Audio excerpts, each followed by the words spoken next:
Hey everyone, welcome back to the channel. Today we are comparing two big AI tools for coding in 2025, Cloud Code and GitHub Copilot Agent.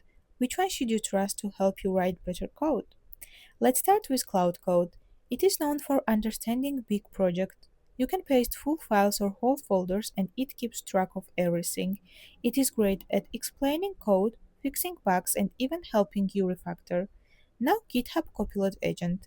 This one is more like a coding teammate built into your editor. It helps you write codes fast, solve errors, and even run tasks. The agent can follow instructions like make this page responsive or add dark mode, and it actually does. Cloud is better for deep thinking and large code bases. Copilot Agent is faster and more practical for building things quickly. So, who wins?